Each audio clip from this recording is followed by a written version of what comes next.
morning or afternoon, wherever you may be. This is Jim Shields with the Leader Next Door podcast, and I am honored today to have a special guest coming in all the way from beautiful Colorado, I think today, but you never know where this man is. The legend mountaineer, a friend for quite some time now, Alan Arnette. Alan, welcome to the podcast, and thank you for coming on.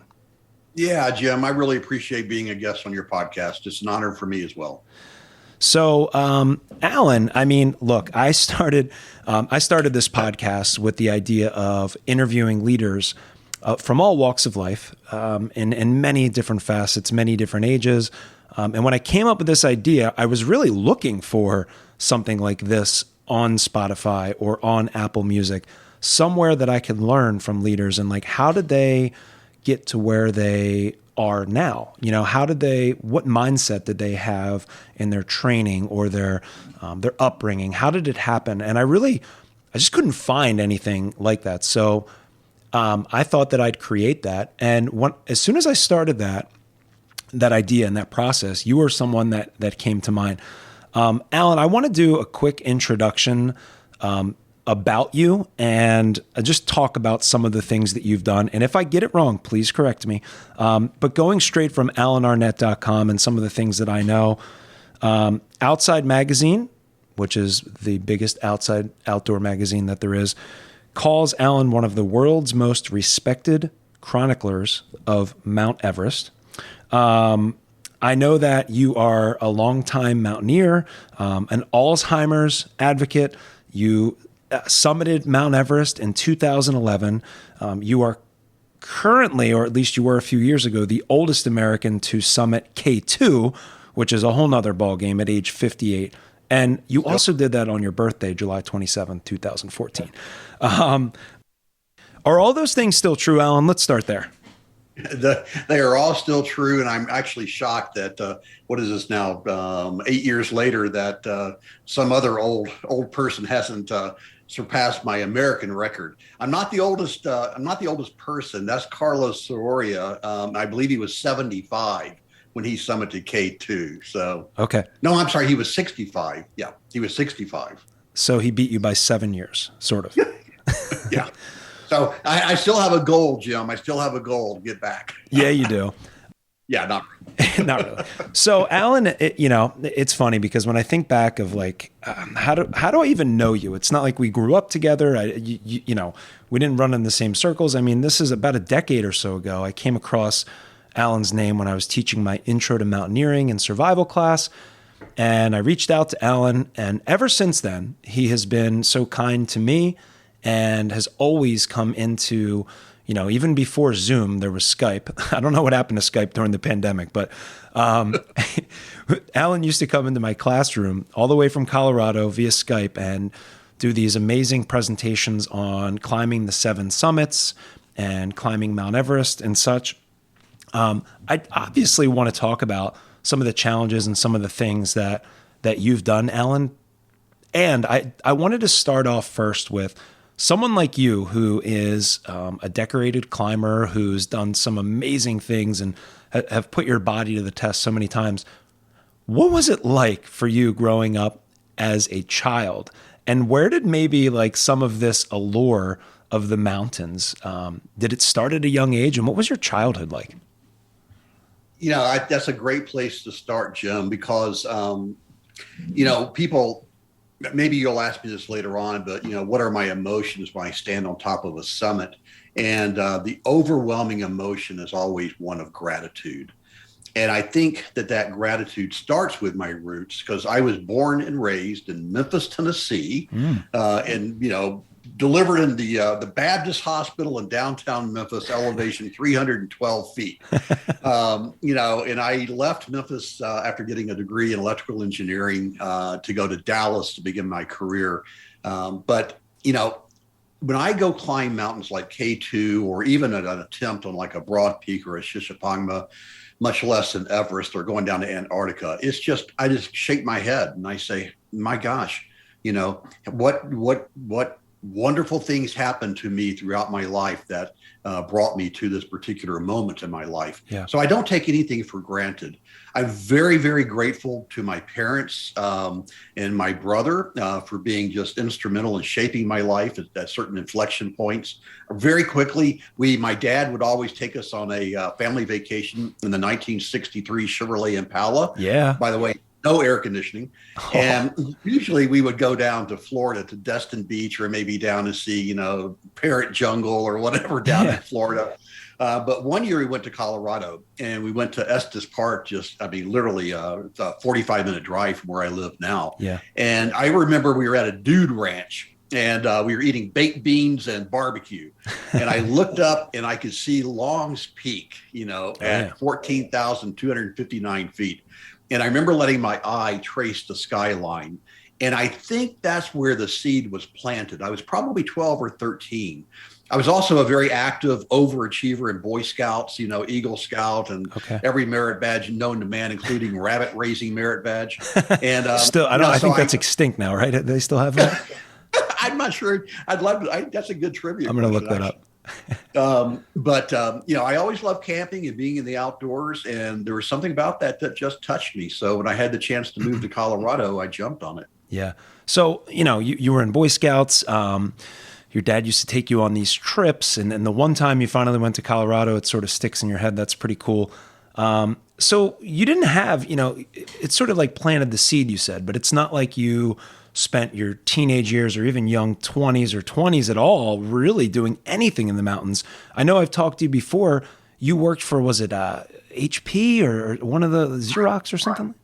No, HP. HP. Not Xerox. Come on, man. I'm sorry. So you worked for HP for you could have said IBM, which would have been worse. So yeah, it could have been worse. Sorry, I didn't mean to insult you. So what was that? What was that part of your that segment of your life like? Your 20 years of work, or what did that do for you? Did you get burnt out at that time? Were you looking out the window when you were traveling at these mountains? Like how did that part of your life go? I got a degree in electrical engineering. I originally wanted to be either a forest ranger or a veterinarian. And I went in my freshman year at University of Memphis, I was in a botany class, and they were talking about, how to do the genealogy of a daisy. And then I went to zoology, and they were talking about, phylum, genus, species. And I'm going, hey, I just want to take care of little kittens. And so I just, I just flopped out of my first year. And my brother said, oh, well, you should go into electrical engineering. And, full disclosure here, my brother graduated summa cum laude, no joke. Wow. And he has 2 PhDs, one in psychology, one in chemistry. Wow. And my joke is that he graduated summa cum laude. I graduated thank you laude. I mean, because it's a miracle. And, but, I had developed a lot of social skills and working with people. And I was working in a stereo store. And somehow or another, a gentleman named Robert Funk with Hewlett Packard interviewed me on campus. And he ignored my GPA, and he looked beyond that and saw something. And so I did go to work for Hewlett Packard in sales in Dallas. There for 8 years, and then to Fort Collins, Colorado here for another 7 years. And then I got a fantastic opportunity to go live in Europe, 2 years in Amsterdam, 3 years in Geneva, Switzerland, and then back here to the States for other roles. But to the point, I was a card-carrying workaholic. Hi, my name is Alan. All I care about is work. And again, maybe we'll get into this later on, but I firmly believe that life is an equilateral triangle, with each one being your work, your family, and yourself. And trying to keep those in balance is really the secret to happiness, at least for me. Okay. And in my beginning in my career, I was, it was all about work, family, and me. I wasn't bad, but I wasn't good. And so I was, a very quick story, I was in Geneva, Switzerland, and I had climbed a couple of 14ers here in Colorado before I left, but nothing serious. Yeah. Certainly didn't have the passion for it. What age are we talking here, Alan, just so we know? So this is going to be in my middle 30s. So I started work for HP at 22, 23. So, for the next 15 years, I was heads down workaholic. Okay. I mean, that's all I did. And my career was advancing. I had all the trappings of life, right? Money and, success and titles and, married and happily married, all that good stuff. And which I didn't take for granted. But I was in my office in Geneva, Switzerland, and Muriel, a French lady who was our financial person, she came into me in late July, and she said, "Alan, I will see you in September." Muriel, wait, whoa, what happened to August? She goes, "Oh, that's right. You're an American. You don't know about anything but working. I'm French. We take off August, we go to the beach, we go to the mountains, I reconnect with my family, we drink wine, we love cheese, we just reconnect, I recharge, and I come back in September and I will work hard. See you." And she turned around and walked away. And I'm sitting there, and you asked me, did I look out the window, see the mountains, and think about this? Well, out the window of our home in Geneva, Switzerland, I could see Mont Blanc. Oh, yeah. And I got to thinking about that, and I thought, you know what, Muriel is right. My life is single threaded only around work. Again, I wasn't a terrible husband, but I wasn't the best. Yeah. Well, a terrible father, but I wasn't the best. But as far as me, I was really not making any investment in me. And some people may say, "Well, Alan, that's selfish of you." Well, maybe, and I'll take whatever comment anybody wants to make. But what I will say is that I think if you don't feed what keeps you alive, then that doesn't allow you to be a good employee, a good father, a good husband, a good person, a good custodian of what we have on our planet.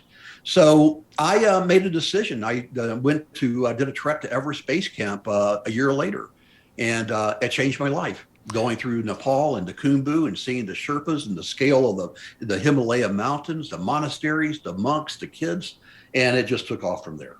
So you're sitting there, you travel to Everest Base Camp, and you see the biggest mountain in the world, the monasteries, the people. Was it on that trip that you said, I'm going to get up there and climb that in a couple of years? Or was it on that trip that you said, I want to get more into this? Was it an instant thing of like, there's Everest, I need to get there? How did that work? The answer to most of your questions is no. I was enjoying the moment. I absolutely just cherish being in the moment there. I was very much touched by the culture of the Sherpa people, their kindness, their compassion, their generosity.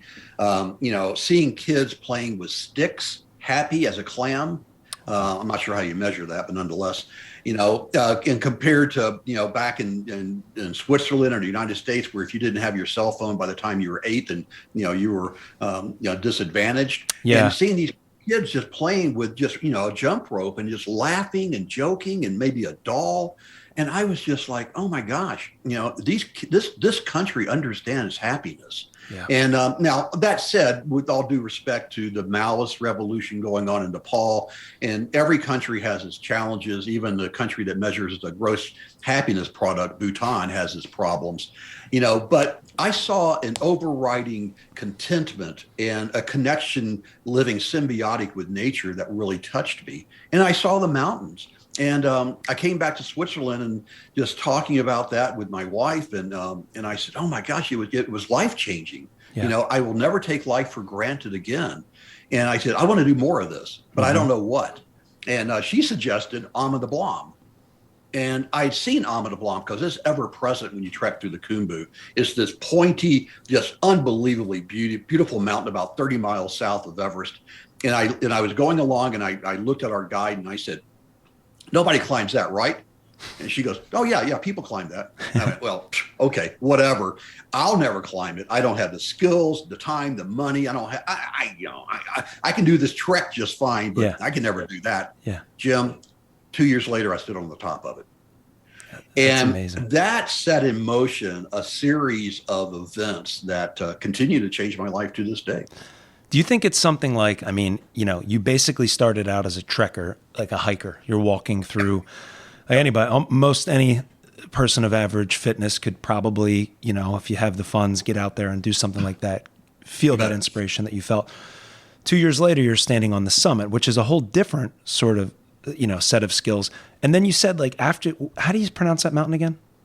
Ama de Blam. Ama de Blam. So when you're on the summit of Ama de Blam, you get that little bit of like confidence. Like, that 2 years ago you were standing down there just like the average Joe looking at this thing. Now you're standing on that and you're still looking up though. You still see things that are higher.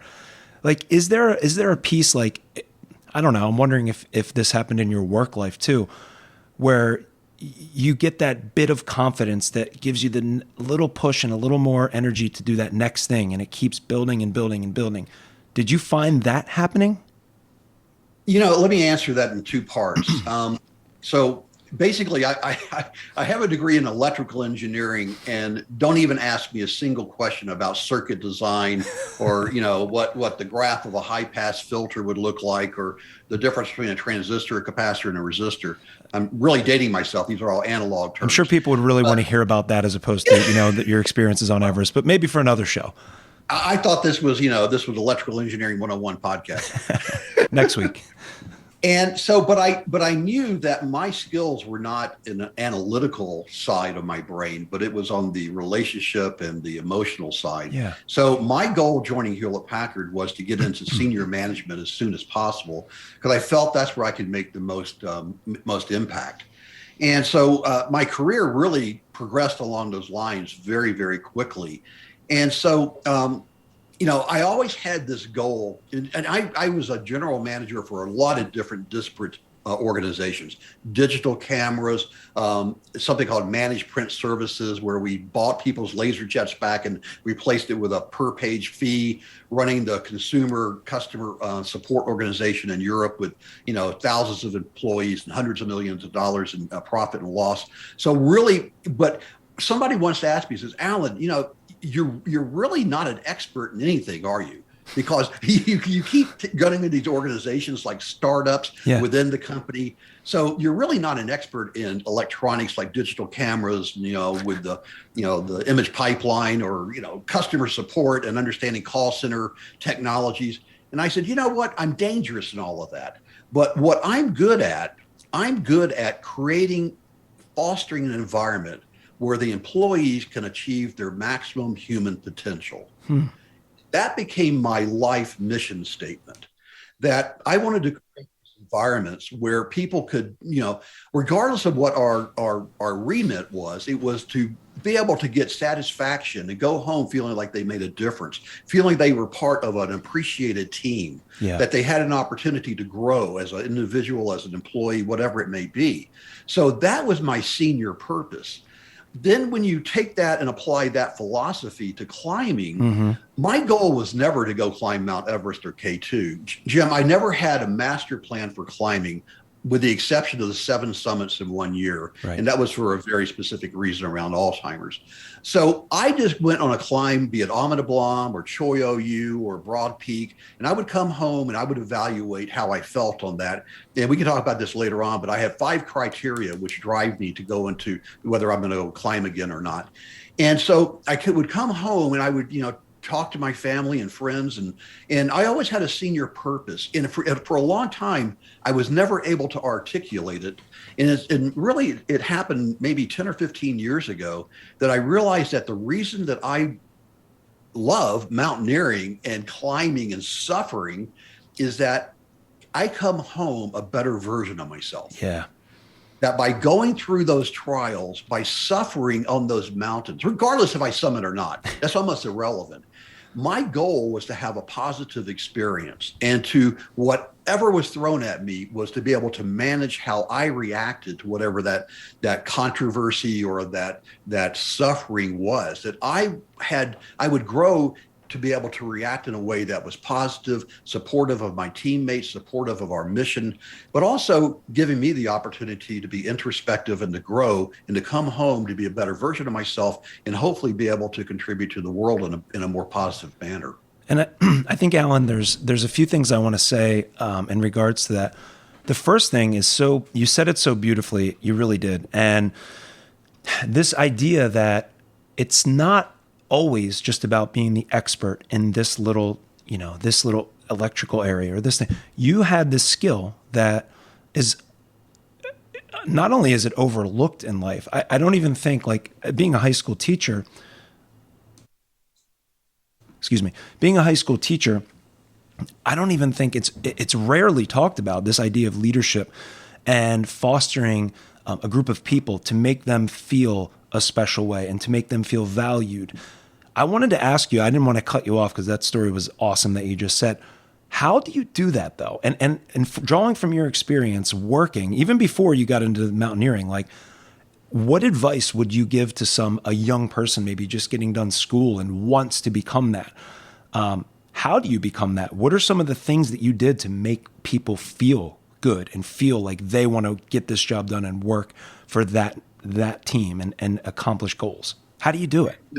One of the organizations that I led, I came into it, and the organization had a pretty bad reputation as being high maintenance. That the employees didn't get along with each other. Everybody was selfish. They didn't support the vision. They didn't believe in the vision. Okay. They didn't believe in the leadership. And this was a tumultuous time at Hewlett Packard. There was a change in the CEO, the good old garage oriented, HP way feeling of everybody was appreciated was slowly getting diluted by, the profit margin pressure and, making your numbers, make your numbers. I don't care what it takes, make your numbers. And so there was a huge morale issue in this organization that I took over. And what I did was, the first thing I did was I went in and I scheduled 5 minutes with Alan. And I had 300 people. So I just sat in the conference room and just, every 10 minutes for 5 minutes, somebody would come in and I would just say, what can we do more of, less of? How can we make this a better place? How do you feel? And I would just listen, make notes. Well, after about 20 of them, I began to understand. But then the second thing I did was then for the next 4 or 5 years, because I was working out of Boise, Idaho, so I would commute from Fort Collins there, and I would do lunch with Alan. And so we would have, people would just sign up. We took the telephone book and went through and, picked 6 people. And, every day it was 6 people. And I would go sit down and have lunch. We'd all buy our own lunch, just sit down and talk. And I just listened to what their concerns were. And then to the extent of my capacity and ability and authority, I would listen to what they say and try to, take action. So I think one of the best things I did in hindsight was I just listened.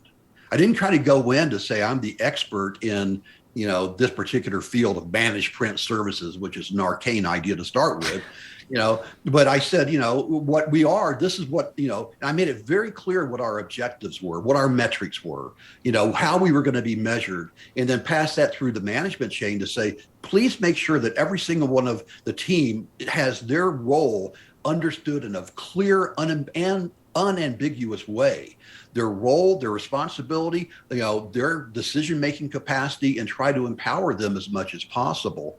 I know what my strengths are. I know what my personal weaknesses are. And I tried to hire people that complemented what my strengths and weaknesses. And in many cases, they were infinitely better than I was in running the business. I remember this one gentleman, Morris was just, he kicked my butt when it comes to the intellectual aspect of this business. And so he was great, but his people skills were a little mushy at times. So we were able to complement each other. So somebody young going into a business, figure out what your strengths and your weaknesses are, where you can contribute, hire people that complement what you do, work with people that complement.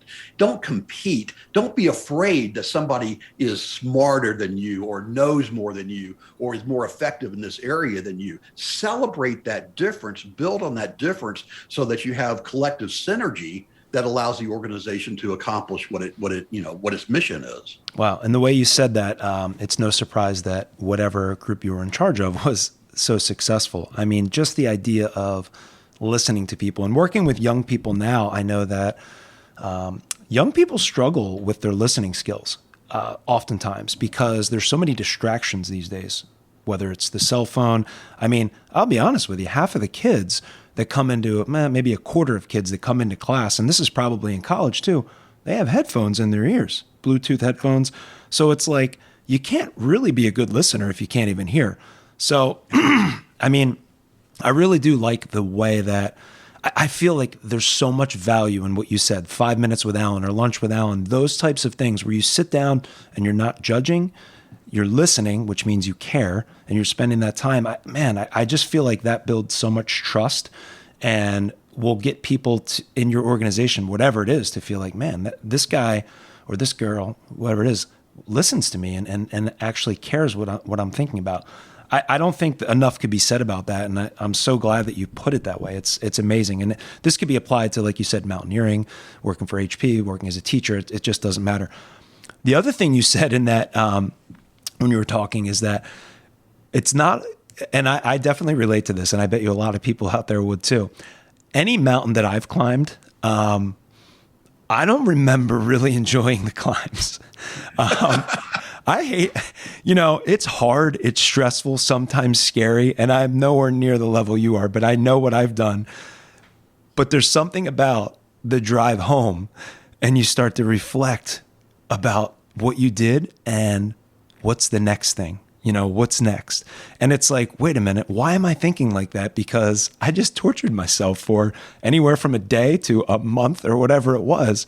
But like you said, when you came back from a lot of your adventures, you were a better version of yourself, or, you just kept getting better. And I think Mother Nature in general and mountains can give us so much, and in many different ways. Even if you're just sitting out there looking at it, maybe with your family, you can go all the way from that to summiting Everest or summiting K2.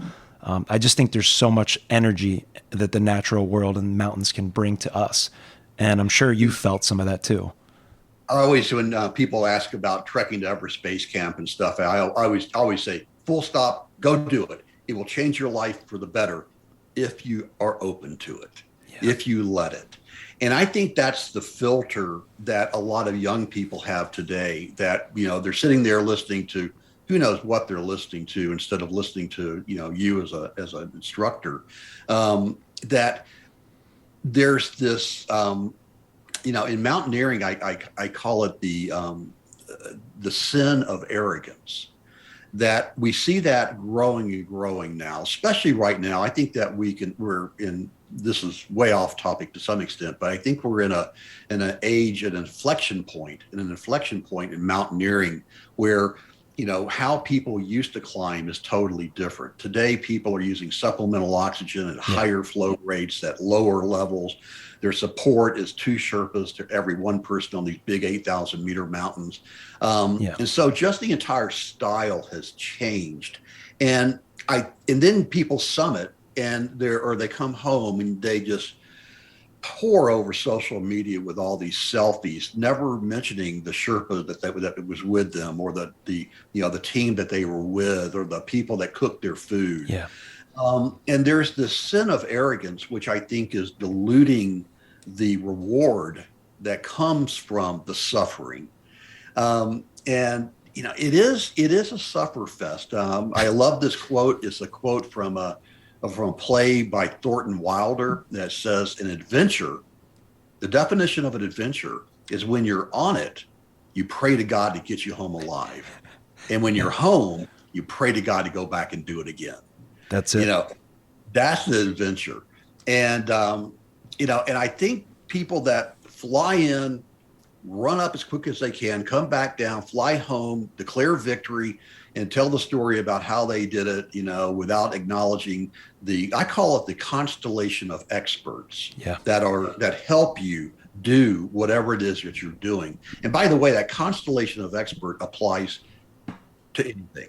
You're a school teacher. There is somebody that comes in and cleans that room every single day. Yep. His name's Joe. Shout out to Joe. He does a tremendous job. Good old Joe. Yep. And in a mountaineering expedition like on Everest, you have the toilet guy, the guy that comes in and hauls away the poop barrel every day. Kudos to him. Yeah. But nobody does anything these days, probably ever, alone. I mean, my joke is that even Reinhold Messner had a cook at base camp on his solo expedition on the north side. Yeah. Now, granted, what he did was absolutely remarkable, but it's very rare. So acknowledging that team, and that's part of, I think, the responsibility of leadership, is helping to identify and to give honor to each person on the team for what their contribution is, regardless of whether it's the big high profile, like in research and development, you've got what I always call the super scary smart guy or girl, that, oh my gosh, I didn't understand what you just said, much less, can do it. But honoring them but honoring, somebody that might be responsible for scheduling conference rooms. I mean, it's just, it takes an army to do this stuff these days. It does. And I think I don't know, Alan, I mean, for me, my life's been a journey too. And I feel like, I was sort of raised as an only child, and I think I grew up pretty selfish actually. And, through the years, I sort of looked in the mirror, got feedback from others.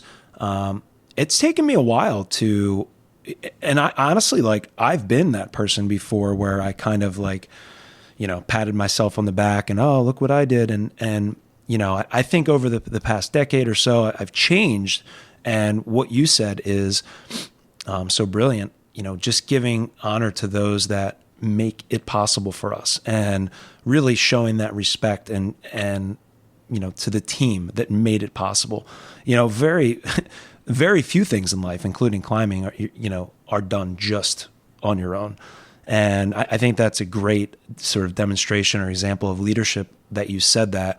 And for me, it's a work in progress. And people that might be listening, hey, just because you might have some selfish tendencies, you can also change. And sometimes it's okay to be a little selfish, but as we get better and evolve, like you said, when you come back from your trips, you become a better version of yourself. We're always trying to get better, I know, myself included, and giving thanks and showing gratitude, like you said in the beginning, to others is such a big piece of leadership and feeling success and just moving forward in a positive way. One of in 2011, on my fourth trip to Everest, I went with International Mountain Guides out of Seattle, Washington area, and so we trekked to base camp, and I got there, and I was going to have a so-called personal Sherpa, which simply means that a Sherpa would be with me the entire time. Yes. And I got there, and I heard my name, Alan, come over here. It was Ang Jambu, and Jambu was the overall sitar for the expedition, and working along with Greg Gravanovich. And so I walked over, and Jambu says, Alan, I would like to introduce you to Kami Sherpa. He will be your personal Sherpa. Kami. Oh my gosh. So I'm about 5'10", 5'11". Kami's about 5'6", 5'7". And he looked at me with this, brown tanned face, incredibly fit, chiseled, and he stuck out his hand, and I shook his hand, and his hand was so warm, but the look in his eye was so genuine and so sincere. And he said in kind of a Nepali semi-broken English, Alan, nice to meet you. We climb Everest together. Wow. And he picked up both of my duffel bags, which each one weighed about 60 pounds, one on each shoulder, walked over to my tent, dropped them. He says, what can I do to help you? And fast forward now, after going up and acclimatizing, we're leaving the South Col at 26,000 feet, 8,000 meters, the beginning of the death zone. Yep. And, it's like 10 o'clock at night. The winds had been blowing all day long, and then they stopped. And so I heard my name, Alan, come on, let's go. So it was Kami, helping me put on my pack and my oxygen bottles. And by that time, we had really bonded. Kami was about 47 years old, 5 children, married to Lapka Dickey, lives in Pangboche, about 30 miles down valley from Everest. And Kami couldn't read or write. And his goal was for his children to have a better life than he did. Yeah. And his father couldn't read or write, and he was also an Everest guide. And Kami did not want his children to be Everest guides. But we started taking off, and there was like 40 people in front of us, pretty normal for Everest. We're leaving the South Col, going up the triangular face, and all of a sudden, Kami looks over his shoulder at me. So we're both clipped into the fixed rope, the nylon rope that basically is your safety line. And he looks over my shoulder, and he just kind of gives me this what I call the Bigfoot nod. You've seen these pictures of Bigfoot, Oh right? yeah. Kind of going through, and the Bigfoot looks over at the camera, and then he keeps on going. Well, he gave me the Bigfoot look, and he unclipped the rope, which is a no. Never unclip, never unclip. He unclipped, I unclipped, and we passed 40 people. And now, along with Miriam, one of my teammates, and Mingma, the Sherpa that she was with, the four of us now were leading the charge up on May 20th, 2011, going up the triangular face towards the balcony. The purpose of that story is that there are times, and this was now my fourth trip on Everest. Yep. This was my seventh trip on an 8,000 meter mountain. Yep. And so, but there are times for leadership and times for followership. And I don't care how good you are in your field, there are moments in your career, in your life, when the best thing you can do is be a good follower. Yeah. And follow a good leader. And that day, I followed Kami to the best of my ability. I was 54, he was 47, and this was his 13th summit of Everest. And the guy was kicking my butt, and that was everything I could do just to keep up with him. Yeah. But we summited, and that was a moment. But that follower and leadership characteristics, I think, is a critical life lesson for everybody. Is that understand your own capacity, understand what your contribution is, to have that balance between ego and humility. Yeah. That allows you sometimes to be the leader and sometimes to be the follower. And it's not right or wrong, it's just situational. Man, you're dropping some knowledge here today, Alan. I mean, it's amazing too that so many things that we learn from the mountains and mountaineering and just outdoor recreation in general, but specific to mountains is so relevant, so relevant to just being a leader in life and being a successful person. I mean, a lot of the books we read and a lot of the stories we hear from like the military, you get a lot of military examples, but I feel like mountaineering has its own sort of set of things that could happen. Just like when Kami gave you that look and said, all right, it's go time. We're doing it our way. And you have that connection, together. And that's cool. People, it's funny, and you may, a lot of people that might listen to this podcast, Alan, they're probably hearing some things that they're like, I don't know what a fixed rope is. Who knows who's listening? But what I want to say is, let's talk.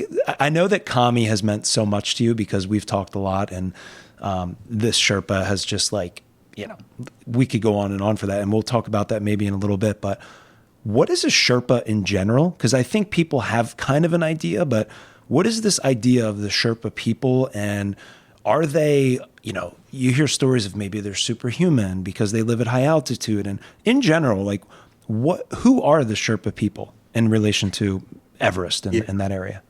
So the word Sherpa is the same as the word American or Australian or German. It's not a job title. They're not a porter. They're not a load carrier. A Sherpa is the name of a people.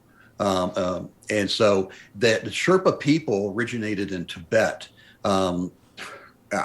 thousands of years ago, lived on the high plains of Tibet at 17,000 feet, the steppes of Tibet. And through that evolution, their bodies adjusted in such a way that they process lower amounts of oxygen more efficiently than you and I do living at basically sea level.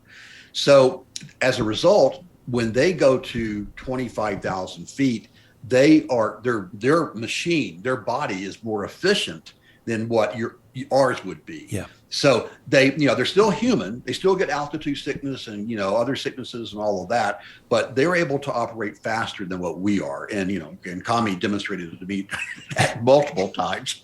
Yeah. But they began to migrate from Tibet mainly for religious freedom issues 300 years ago. Okay. So this isn't a recent 1950s China invading Tibet thing. This has been going on quite a while.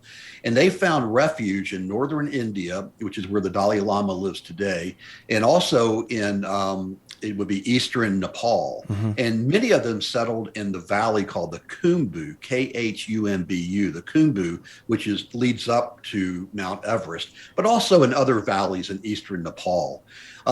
Originally, they were very happy living a fairly subsistence lifestyle, growing potatoes, wheat, barley, and living in stone homes and with a yak and a cow.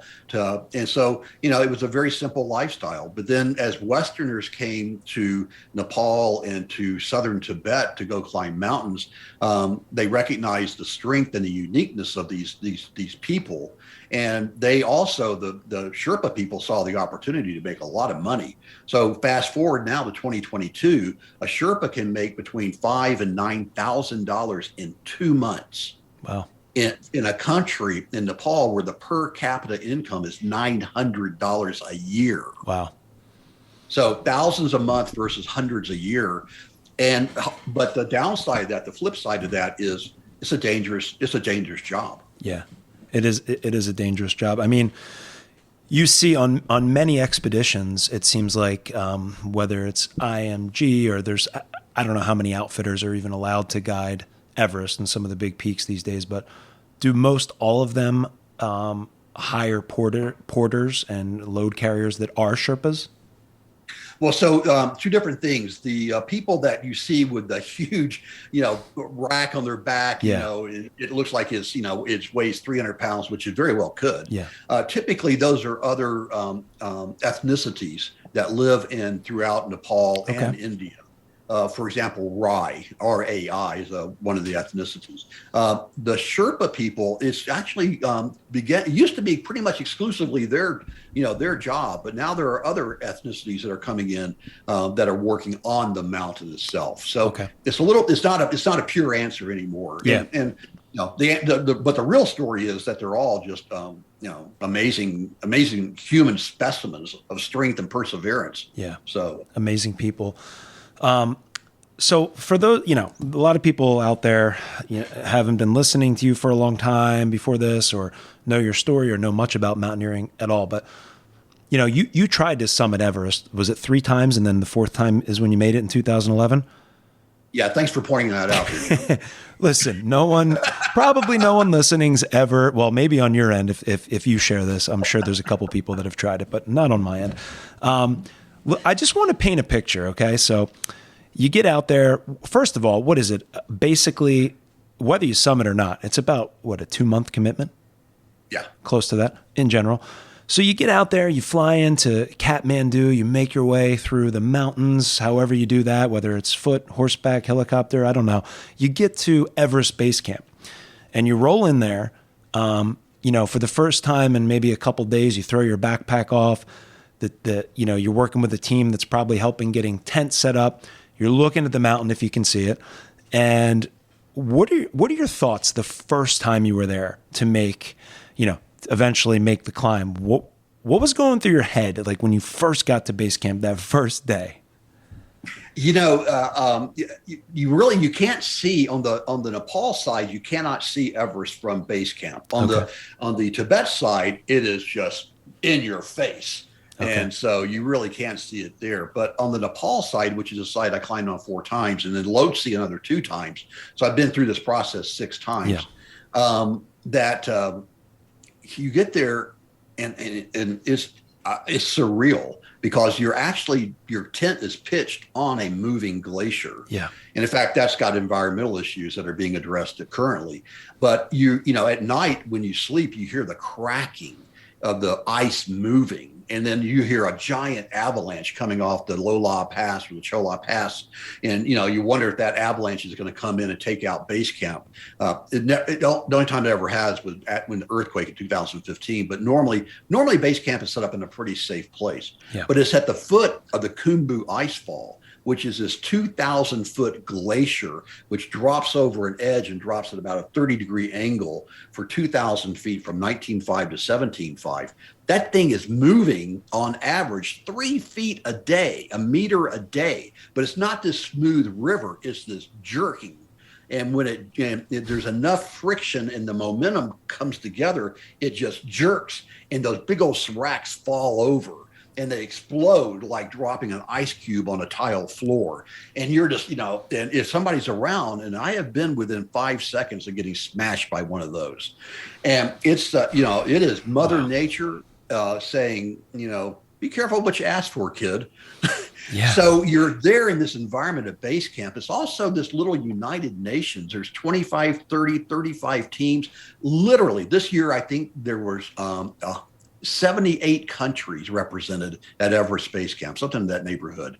So, it's the Tower of Babel. You're hearing every language and, every culture, all the way from obnoxious loud music to hearing chants and prayer chants going on, all the way from generators to nothing but solar panels. So it's the spectrum of the best and in some cases the worst of humanity. But it's just this moment where, again, this word I continue to use is gratitude. You realize how fortunate you are. And this is another thing I always mention to people on this subject is that if you take a trek to Everest Base Camp, maybe you get to spend the night if you go with a climbing team. But, just being at Everest Base Camp is also a pretty nice little gift. It'll cause you to look at the world in a different way. Yeah, no, that's pretty amazing. I mean, it sounds like a fun party. And I know that, and that's if I'm not climbing it, but I will tell you this, I've seen like Into Thin Air and Everest, and I forget which one it was. I think it's Into Thin Air. Is that the one with Jake Gyllenhaal? Either way, one of them is sort of like sitting in a lounge chair at base camp, drinking some like tequila, getting ready for the next day. Do you see any of that stuff going on, or is that all sort of Hollywood? Oh, that's those are parodies, and the one on K2, I'm drawing a blank on the name of it. Those are pretty much listed as the worst mountaineering movies of all time, and I think it's because to some extent the parody is too close to reality. Wow. I mean, you'll see the parties where the Everest whiskey and the rum and the Chang, which is this moonshine stuff that the Sherpas drink. That's going on, and you see a lot of what the Sherpas call making sauce on the mountain. Making sauce. So there's but there's this wild element to it, but this counterbalanced by this understanding that what you're doing has some pretty serious implications and risk. And, all of a sudden, all the fun and games comes to a screeching halt when you hear over the radio, we've just had a avalanche onto the ice fall. We've got Sherpas in the ice fall. Send everybody that you can to let's do a rescue. Yeah. Or you hear that, we've got 3 climbers that are struggling after their summit, and we need to figure out how to get them down to Camp 2 or Camp 3 for a long line helicopter rescue. And all of a sudden, all that fun and games kind of comes to an end when you realize that people are dying. Yeah. People are also celebrating this moment in their life that they never dreamed. So it's kind of the old adage, what is in the wide world of sports, the thrill of victory and the agony of defeat. Yeah. And it really does kind of encapsulate the environment. I know you've seen, so you get to this base camp and you hang out there for a few days typically before you head out and do the first, the Khumbu Icefall Camp 1. Is there a couple days at base camp to chill out, to relax, to acclimatize at that elevation?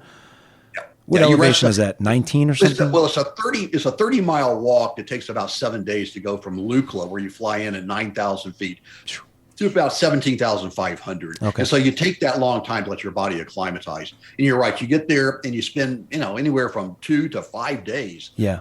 Sometimes reviewing skills and things. They'll put up like a little obstacle course where you walk across the ladders in a safe place rather than do it the first time in the ice fall.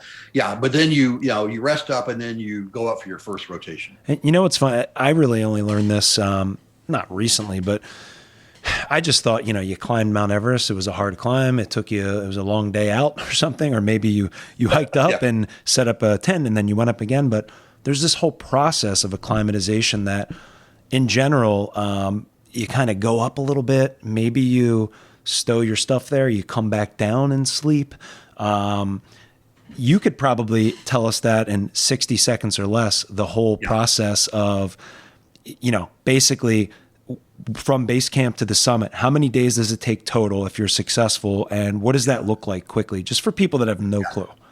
So there's two schools of thought here. Let me do the old school, the new school, and I'll do 30 seconds on each. The old school is climb high, sleep low. And you'll go up from base camp, sleep at camp 1, come back down. Go back up, sleep at camp 2, come back down. Go up to camp 3, come back down. Now you spent probably 3 to 4 weeks above 17,000 feet. Your body has created more red blood cells in reaction to the lower amount of available oxygen. Right. So that's really what you're fighting, is that when you're at Everest Base Camp, there's 50% of the oxygen that you have at sea level. On the summit, it drops to 1/3.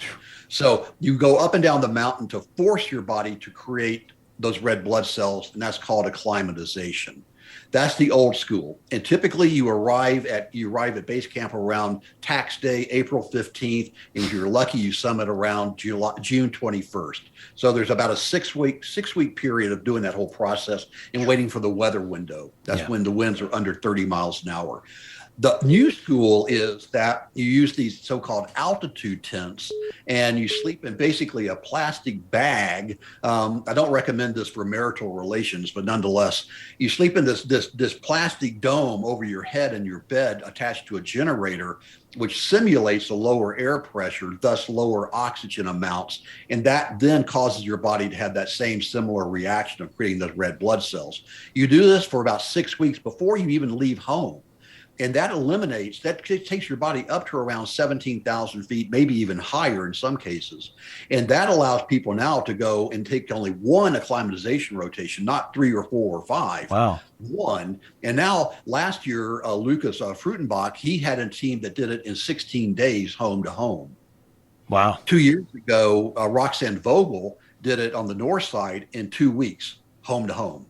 She left home, summited, was back home in 2 weeks. Is that becoming, do you see that as the future of guiding the 8,000 meter peaks? There are a lot of people that are saying, yes, if you spend 2 months, you're wasting your time, you're wasting your money. You have, the longer you're there, the more opportunity to get sick. So why don't you just do it this way? Because you get there, you go up, you come down, you go home, you go back to work. Well, I kind of think it misses the point. Mm-hmm. But to directly answer to your question, I'm seeing more and more guides offering that because it's pretty much proven.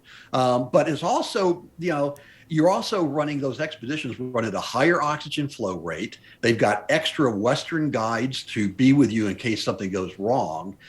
Your body is not acclimatized at the same level as it would naturally. And I know some people would argue with me and say, Alan, you don't know what you're talking about. The physiology and science says this, but I've also been there and seen this. But also know people that are doing it, Jim, all the time now, and they swear by it. So yes, I think this is going to be the new trend. I think the old school way will always be around for people who want the full experience. But, if you're big and important and you've got more money than time, then these fast expeditions are probably right for you.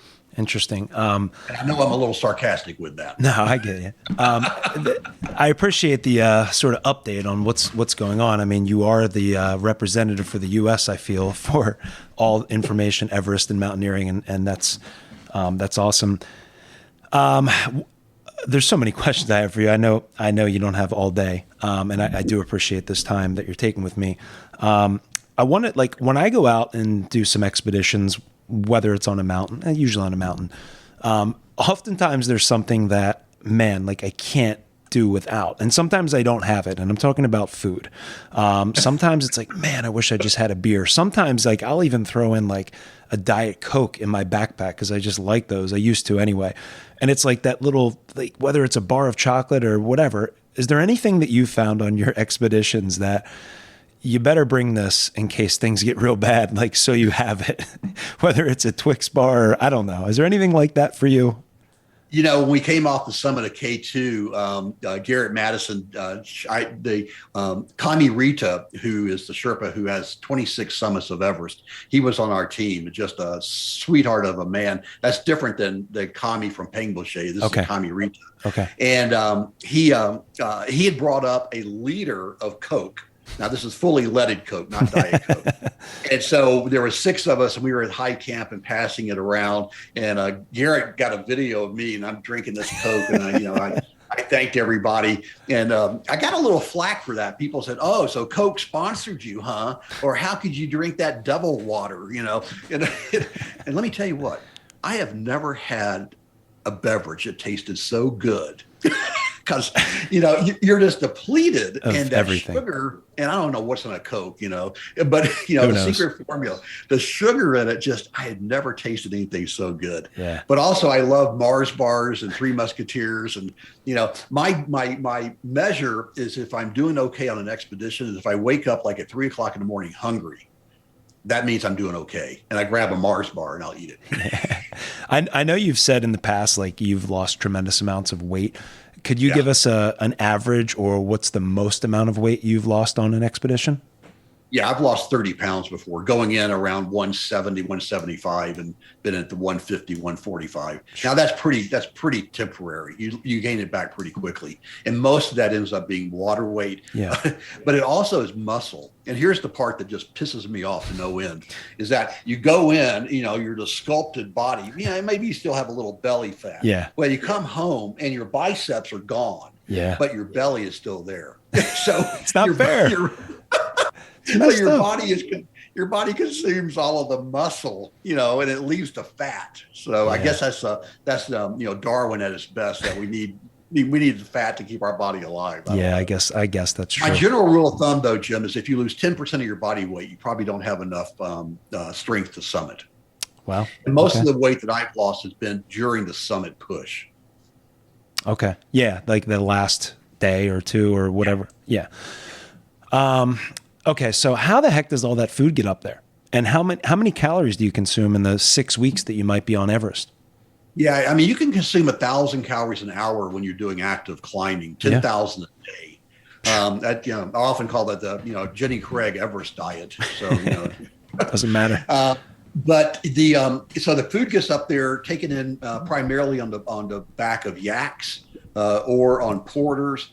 And in some cases these days, helicopters will bring in, you know, some of the fresh food. The thing that if there's one takeaway about eating is, and it's one word, and that is protein. Most of the time, what you see on these expeditions are carbs, because a lot of people, you know, carbs feed our body, and so we need more carbs and all of that. It's a fast, quick hit fuel. Well, my experience is if I have nothing but carbs, or predominantly 80% carbs, it doesn't do it for me. I need protein. So I need eggs and nuts, cashew, you know, bacon and jerky. So I will bring from home a fair amount of protein with me to make sure I have that. Yeah, no, that's I'm sure you just have one full suitcase with beef jerky in it or something like that. Guess you have to, and one Mars bars suitcase. Exactly. So you got the formula. So some other things, Alan. Like I know I talk to people a lot about mountaineering and stuff, and I think people are going to be curious. Like when you're up there and you have to, like a simple thing, like go to the bathroom, like a number 2, not at base camp, but when you're traveling up through there, what's the protocol for that? Some people are like, oh, do you just, you know, sit on the edge and go over? Do you go into a bag? Do you go into a crevasse? Like what do you do? You know, my first trip ever to experience that was in the late 90s. And so fast forward roughly 25 years, it used to be, with the exception of Denali, that people would just go poop anywhere. And it was gross. Yeah. I mean, I've been on like Elbrus in Russia or early days on Aconcagua outside of Camp 1. There's the, you know, the poop field. And it's just, I mean, it's gross. Yeah. It's just, it's insulting to, you know, Mother Earth. Absolutely. So over time, companies and countries have done a better job of trying to educate people on the leave no trace principles of, you know, take pictures, leave footprints. And so these days, wag bags, or, you know, just blue plastic bags that have some type of little, maybe a sanitation built into it. And, you know, you squat and place the bag appropriate and do your business. And then you tie up the bag, maybe double bag it, and you put that baby in your pack. You know what? If it was inside your system, then it shouldn't be so bad as to put in your pack. That's true. It's even better, it seems. I mean, come on. Who do you think you are? You're going to let somebody else carry your poop down. You know, that's the ultimate in arrogance. Denali has done a great job with this over the years, with one exception, that you would use these clean mountain cans, which is basically a big plastic pail with a plastic bag in it. Everybody would poop in it. When it got full, you'd wrap it up. And then at some point going back down, there was this one crevasse where all of those poop bags were thrown into that open crevasse. And even now, the national park system's figured out that that's not good. Yeah. It never has been good, but I guess it was a compromise on, carrying stuff. And so today, I think most of the solid human waste is carried down to Talkeetna. There's also issues like, you've got, like on Aconcagua, they'll actually measure how much solid waste you bring down. And if it's not I forgot now the ratio, but if it's not, whatever it is, 10 pounds per person for the expedition, then they fine you, wow, which I think is great. Yeah, sure. I mean, there's no getting around that. I mean, like, hey, you only have 2 bags, you should have 15. Like, where's the rest? Exactly. Everest still has a problem of both the Nepal site and the Tibet site, mainly at the high camps. It's still kind of a gross environment. And I really wish that Nepal, instead of, trying to figure out they're going to raise the permit rates, they would institute some of these environmental policies and enforce them. So at the high camps where it's kind of gross and there's poo everywhere, the climbing season's fairly short, the standard climbing season, like, what is it, May to June-ish? Yeah, April and May, yeah. April, May. So, like, does it, throughout the rest of the year, through, July, August, September, does it go away, or is it there the next May or April? It's the old adage of, just throw it away. Well, there is no away. Mm-hmm. It goes somewhere on this planet. But specifically at the South Col on the Nepal side, you can go up there and you'll see little turds everywhere. Yeah. Or big. And the problem is that, there are 100, 150 mile an hour winds, but this stuff gets frozen into the earth. And because there's only a third of the oxygen, there's not enough oxygen to cause it to decompose. So it just becomes one with the earth, and it's there forever. It's such an interesting thing. I did want to talk for a moment, Alan. 2 questions, and I know you could go on for a long time about either one, but first one is, number one, have you, and I know you have, just being there is a yes, but have you ever, or what's the closest you've ever come on any of these expeditions to a catastrophic event for yourself? I mean, I know you said moments ago that you were 5 seconds away from getting hit by a serac or whatever, but it's a twofold question. Number one, have you ever had a close encounter, or several? And if you don't want to share them, that's okay. And then number two, have you ever been on an expedition where someone else has had, a problem, or you've had to deal with death on the mountain in some way? Those are, and those are personal and private questions, and only answer anything that you feel you would want to. I just want to be respectful.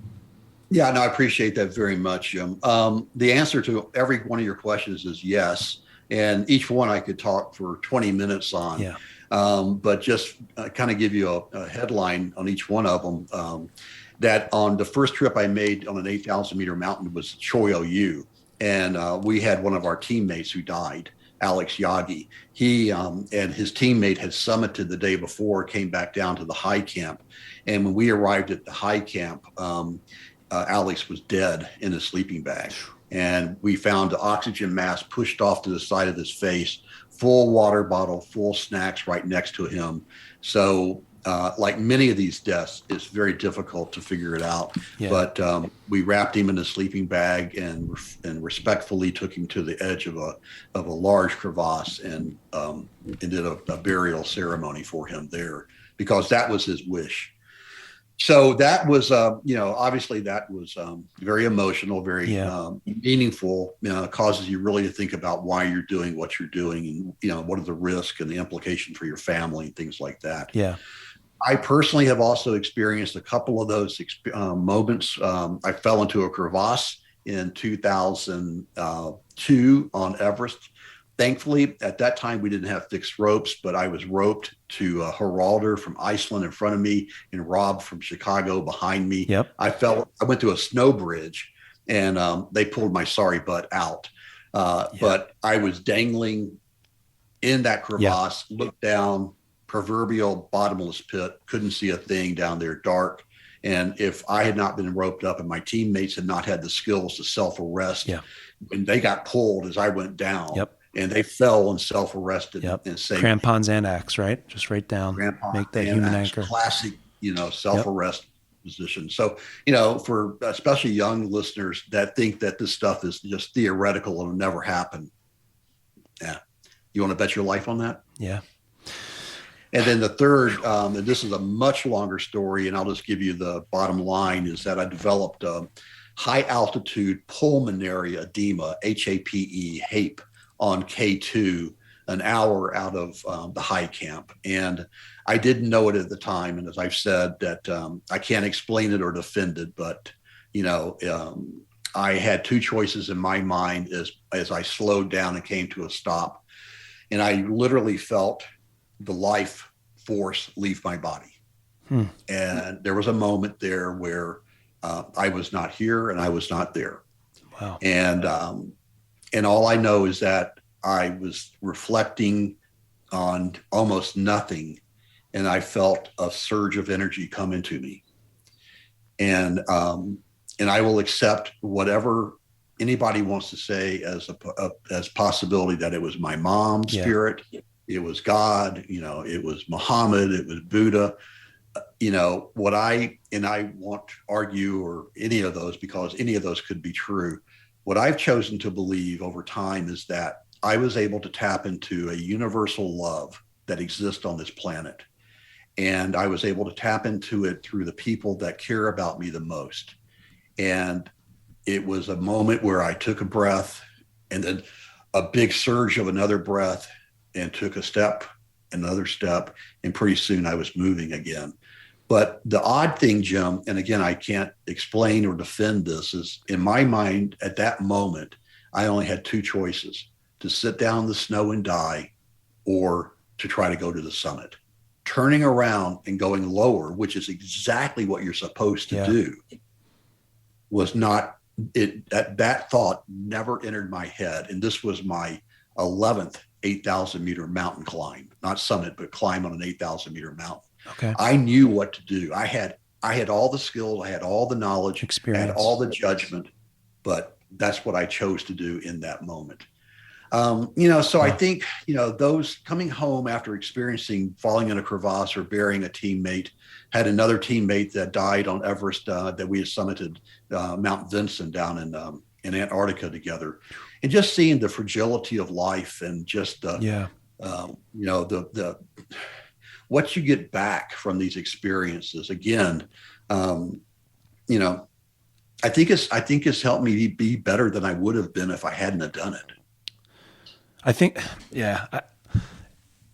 at quite a the stakes are high for sure. A lot of that goes through my mind even when I was younger, when I think about doing more of the bigger mountains, and as I get older, I'm even less likely to do them because of those high stakes. And it's a challenge. And I think, like, for you, it was just what you needed to do at the time, and it made you better, and you're here, and you've, so many different experiences that you've been through. I think that it's really cool, the one thing you said, that universal love that you sort of felt from everyone that's ever cared about you. One thing that we didn't touch on, that I know is near and dear to your heart, is your mother, Ida, who you've talked about quite extensively. And the way that I sort of got from you, some of the things that I've heard from you, is that, she was an inspiration for you to do so many things, and, kind of you did it for her in a sense. Do you want to talk for just a minute or two about, like, what she means to you, and how you climbed for her, and the cause, and those types of things for a minute? Yeah, thanks for this opportunity. Yeah, Ida Arnette was born in Southwest Kentucky on a farm, and moved to Memphis when she was 18, got kicked out of the house. So she was one of 9 brothers and sisters. So when they got 18, my grandmother kicked them out of the house. And, your time is up. Go get a life. Go to work. And she married my dad, Jim, after he came back from World War II, D-Day. And and they had a really good life. They raised my brother Ken and I in Memphis, Tennessee, in a little 1,200 square foot house that was cost $15,000 in 1954. And we had the proverbial father knows best life, leave it to Beaver life. And mom was she was an incredibly intelligent, curious woman. And so as I began to, become an adult and go into business, she always wanted to hear about how the business was doing. Did I make my sales quota? And I go, Mom, you're not my boss. She goes, yes, I am. I'll always be your boss. And She wasn't wrong. And I would go on these mountain expeditions and come home and I just loved telling in detail everything that I experienced. And she was a sponge, just soaked it up, wanting just so desperately to experience those same type of things. Yeah. So it was a real special moment when living in Europe that we were able to bring my mom and dad over to Geneva. We took dad up to Normandy that he could relive that part of his life. And then we took my mom over to Zermatt so she could step on the snow and see the Matterhorn. And, that's awesome. I tell you, Jim, those were moments that I felt like I was able to give back to my mom and dad 1% of what they gave to me. But when in the early 2000s, my dad was in the intensive care unit in Memphis. He had congestive heart failure and kidney disease. He was dying, 88 years old. And my mom was oblivious to what was going on. She didn't know who I was. And that's when I recognized that there was something wrong. And it ended up that she was becoming symptomatic with Alzheimer's disease. And she passed away in 2009. And I'd taken an early retirement from Hewlett Packard to basically oversee and take care of her for the last 3 or 4 years of her life. Yeah. And I made a vow to her, Jim. I said, I am not going to let your death from this disease become another number on a list. That I'm going to honor you, and I'm going to do everything in my power for people to remember Ida Arnette and the contribution that she made for this world. Yeah. And that's why I climb today. And, what's interesting was, my early climbing career, I started when I was 38. So I was pretty old when I first started. Yeah. I'd say my first 15 climbs sucked. I mean, I was terrible. I didn't summit hardly anything. But then when I reframed it and began to climb for this purpose of being, an Alzheimer's advocate, combined with my passion of mountaineering, that intersection has allowed me to do things that I never dreamed. So while I say that Alzheimer's took my mother's life, it also changed my life forever.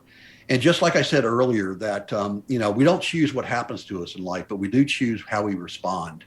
And I chose to respond to my mom's Alzheimer's, to, my not summiting, to challenges in my career by taking whatever I could and tease out of that the positive, and then try to use that in a way that, could help me contribute in a way that I had not before. Yeah. I mean, you've had such an amazing life and so many great accomplishments, and it's great. I mean, everything when I talk to you does center back to gratitude and just what your parents were able to do for you, and the respect that you still have for them and your mother.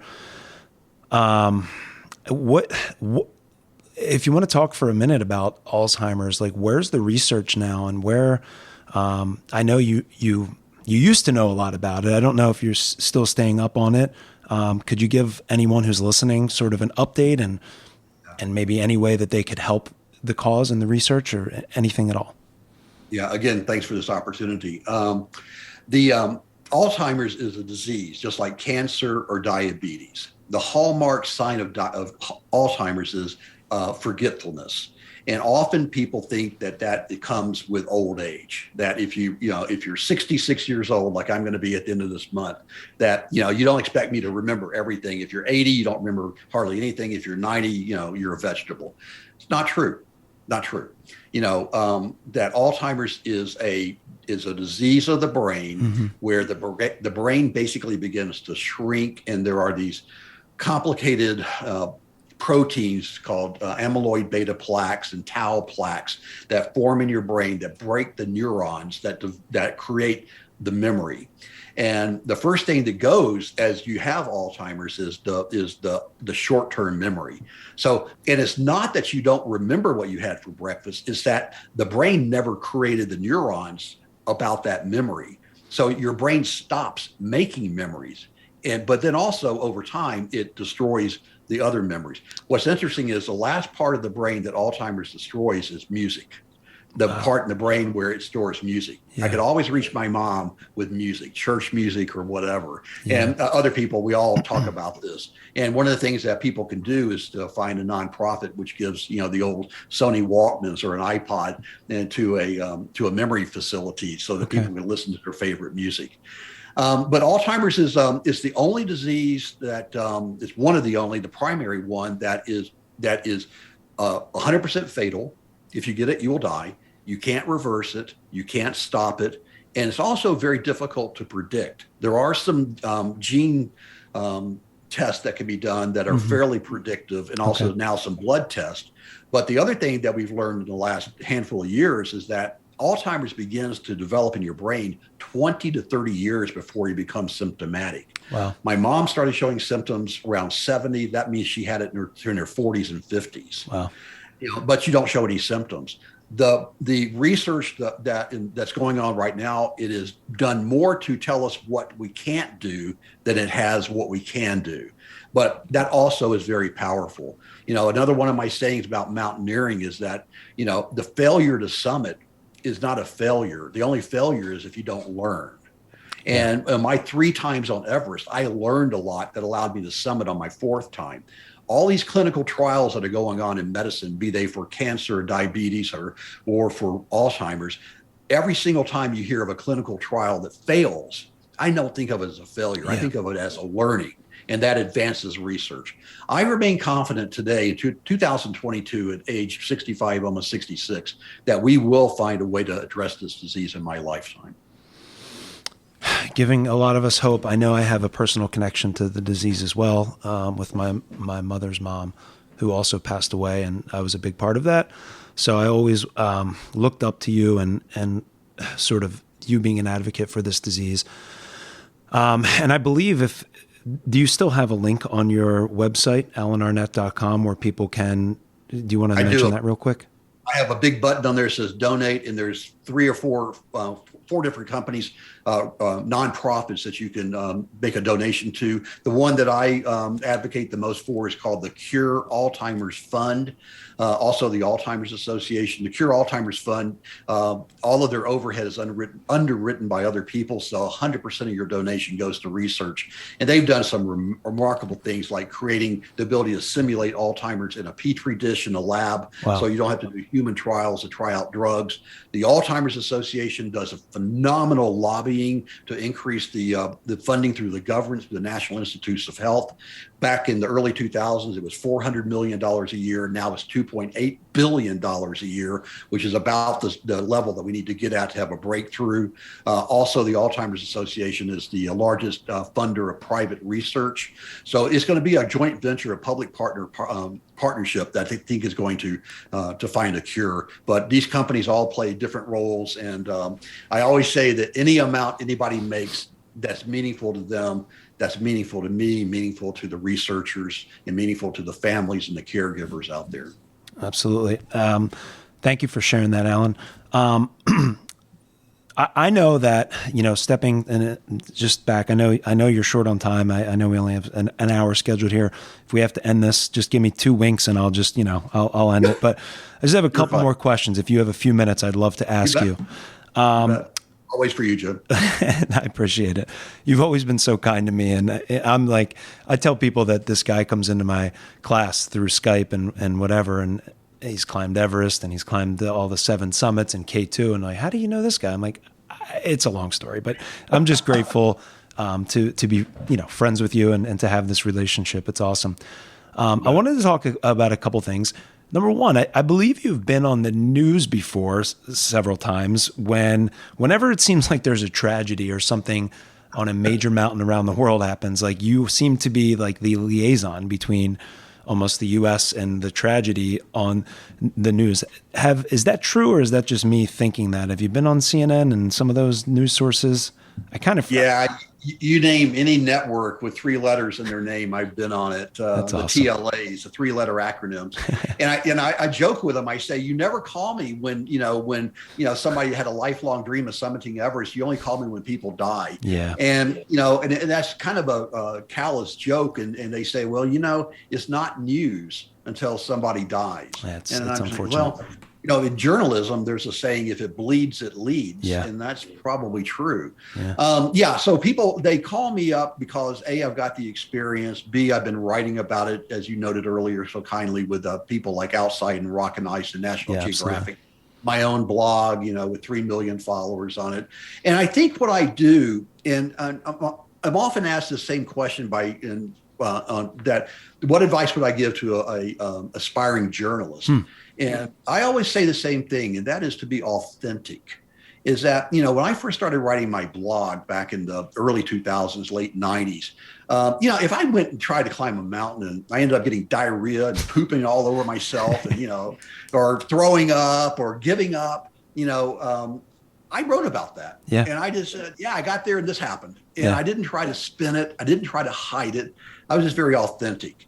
And I think that's what the press also likes. Contrary to this podcast, I can give short, succinct answers as well. So we don't like those on this show. I do. But trust me, when you're on the BBC World Service and they're like, Mr. Arnette, what do you think has happened here today? I don't know what my accent is, German for the BBC. And I'm going, well, so here's how it happened. Well, thank you, Mr. Arnette, for your time. You're like, wait, I didn't even get to the beginning. So you always said something that you always said to me, and I know when you've said it on the summit of Everest. I think a lot of it stems from the relationship that you had with your mother, and it's something that I think about a lot, just in my life. Probably because you've said it so many times in the discussions we've had. But it's a simple saying, but it means a lot to me, and it's that memories are everything. You seem to say that in a lot of your videos, and where does that come from? And what do you mean by that? I know it sounds probably simple, but what does that mean to you? Yeah, I began talking about memories are everything, that I would sit down with my mom and I would take at that time, a little point and shoot camera, a little Canon power shot, and I put it on my knee and just start talking to my mom. It's like, hey, Mom, tell me about going to school. Yeah. And so she would just start talking about, elementary school or growing up on a farm. And, and I would say, let's go through all your brothers and sisters. And she'd stop and she'd go, well, I really can't remember their names. I said, well, remember Uncle Bill? Oh, yeah. Bill was my oldest brother. And then she would start talking. Yeah. And I think during that time, this is around the 2005, 6, so 15, 16, 17 years ago, that I began to realize that to some extent, making memories is, kind of what we do. We go on these adventures. You go off on this crazy thing to see how long you can survive alone in the wilderness.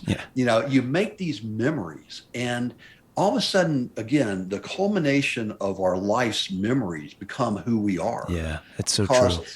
Memories make us, and memories allow us on a positive and a negative. We remember being bitten by the dog. We remember touching the hot stove. Yeah. We also remember the first girlfriend, the first touch, the first dog that snuggled up in our lap that became our best friend. Yeah. That football game or that ballet that just changed our life. We remember that. And we celebrate those memories. And we also remember things that we learned from. So in the end, memories are everything. Beautifully said. I'm not even going to attempt to give my thoughts on that. That's exactly that beautiful answer. I do want to ask you a few more questions. Number one, I know that if I'm out there and I'm listening to this and, wow, does Jim know this guy? Well, we talked about that a little bit. But what if I want to, I saw a mountain once and I want to get into climbing. I want to climb Everest. I want to climb the 14ers. I know that you started something recently, and I see it on your website, called the Summit Coach, where someone, whether they have experience or not, whether they want to climb a 14er or they want to get on the path to someday climb Denali or Mount Rainier or Everest, whatever it may be, you'll coach them through that as a service that you offer. Could you talk for a moment about that and what that's kind of a neat service? Because other than that, it's the first time I ever heard of that. It's like, other than that, I have to go, spend $10,000 or $20,000 and just go on these trips, which is a great experience as well. Yeah. But I think it's neat what you have here. Do you want to just talk about that for a moment so people understand? Yeah. Part of starting my website, AlanArnette.com, was a way to document my own stuff. And it kind of grew and also a way of giving back, because I started putting gear list on it and guide directories and all this other stuff. And so, I get a lot of emails or messages from people thanking me for doing that. And I got to thinking, though, that I want to have a more meaningful, substantial relationship with people, and not everybody. And so I started Summit Coach back in early 2017 with the tagline of helping aspiring climbers reach their dreams. And it's just, Jim, it has been amazing. It's just been so fulfilling to me, because I get people. I've got a 27-year-old who has never climbed anything. He's an aspiring actor in LA. Oh, that's awesome. And he wants to go get into mountaineering. I've got a 72-year-old with his 59-year-old girlfriend that they want to go climb the 7 summits in 1 year, and everything in between. I had 4 people on Everest this year. I've got 1 on Broad Peak and 1 on K2 right now. And what I do is I try to help people go into being fully prepared. And so, I do all the normal stuff, gear list, helping them check guides, physical training. But more what I do is setting their expectations about what to go. So when they're there, they're experiencing it. And my objective is for them not to have any surprises and to have a positive experience. So if you summit, great. We all want you to summit, but there's many reasons why you don't summit. But you can choose to have a positive experience. And you choose to do that by being as prepared as possible. And that's what Summit Coach is all about, is really being prepared. If somebody has a simple question, and I'm more than happy to jump in and answer and help them, 2 or 3 emails back and forth, or sure. text or whatever. Even I do a half an hour free telephone call and we talk, and for some people that's plenty. Yeah. For other people, they say, this is a 10-year thing. I want to summit Everest by the time I'm 40, and I'm 32 now. And so I love those engagements because we just developed this relationship like we have. And, and I get the weirdest messages. Hey, I'm at REI and I can't figure out whether to get, this boot with a Vibram sole or this boot, I love that stuff. That's awesome. And, technology now with Zoom that, I've got clients all the way from Manila to South America to Europe to here in the US. So to Pennsylvania. And Pennsylvania. Yeah. All right. So, check that out, aspiring climbers out there. All you need is the passion to do it and the desire to want to do it.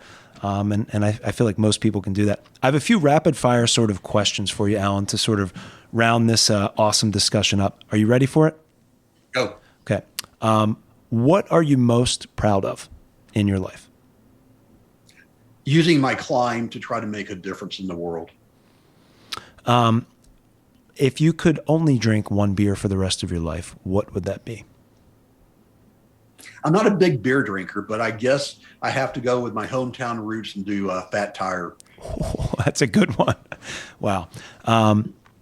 If there was one drink in the world that outside of water that you would love to have for the rest of your life, what drink would that be? 24-year-old Macallan Scotch. There it is. I don't know what that is, but I can just look it up later. It's probably very good. If you could be any kind of car, what would you be and why?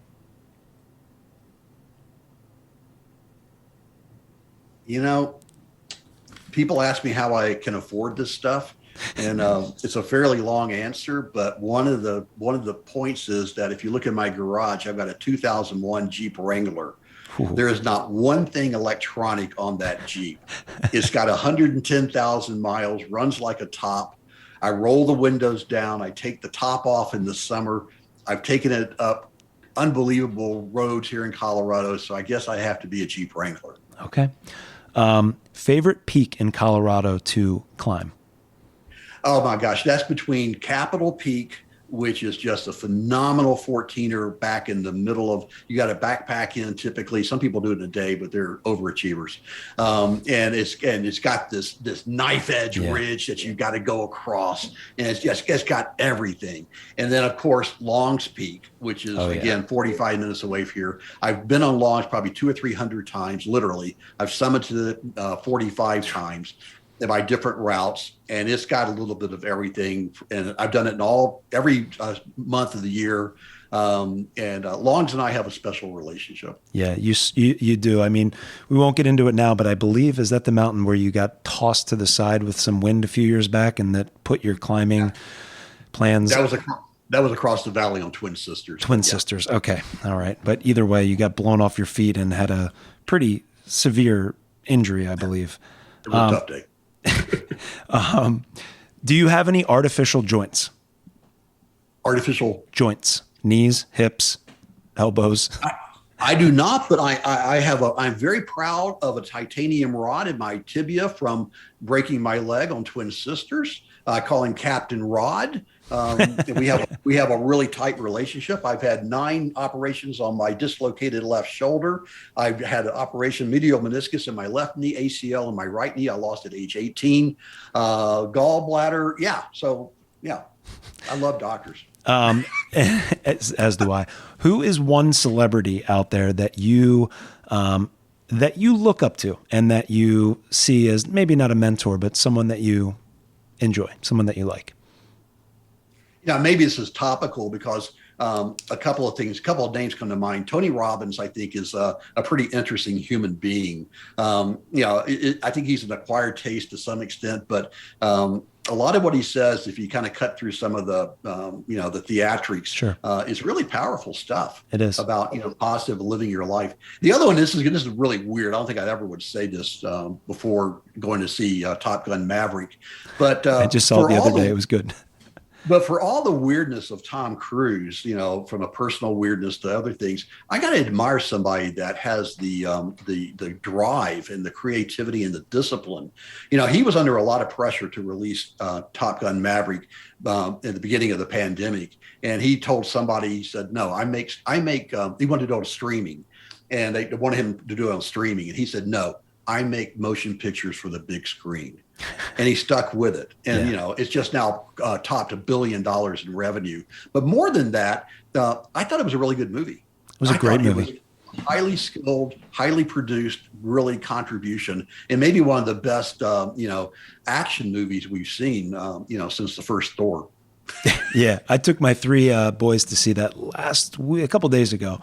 And it was like generational. We all were leaning back in the chairs and just enjoying every. Yeah, but there's a lot of actors. Meryl Streep, for example, with just her skills and things. I'm spacing the British actress who often plays the Queen and things. But I don't know. Anyway, so okay, yeah. So those are those answers. The last thing I want to ask you, Alan, is, what is next for Mountaineer Alan Arnette? Wow, that is a $64 question. I just signed up to begin taking Social Security at 66 and 4 months. I went on Medicare last year, damn it. So my birthday is July 27th. As you noted, I broke my leg on Twin Sisters, and I've had COVID. It's been a tough stretch from a health perspective. Yeah. And right now I'm just enjoying this life of my family and being home, not being gone for 2 months. And also giving back, through the website, through things like this, through Summit Coach. So I think I'm at a new chapter. I often talk about Alan 1.0 and Alan 2.0. And I think I'm now defining what Alan 3.0 is. And that's a chapter in my life where I'm giving back and trying to make a difference to the extent that I can. Other people are open to, helping other people achieve their maximum human potential. Absolutely. I think you're giving back today for those that listen to the show. Honestly, it is called the Leader Next Door podcast. And the idea was to really just get little snippets from people, the things that they've things that have helped them evolve and become better people. And there were so many little things. I have this notebook of things you kept saying that I was writing down. And I think, and the beauty of this is that it will be recorded forever. But there's really a lot of things that you mentioned today that I think can help a lot of people in their mindset, whether it be with leadership or climbing or being a better family person. I just wanted to thank you, Alan, for coming on the show today. I know I kept you a little longer than I claimed that I would, but I do think it was valuable. And I think there'll be people out there that will enjoy listening to you and hearing your stories. And we didn't even really get into too much mountaineering.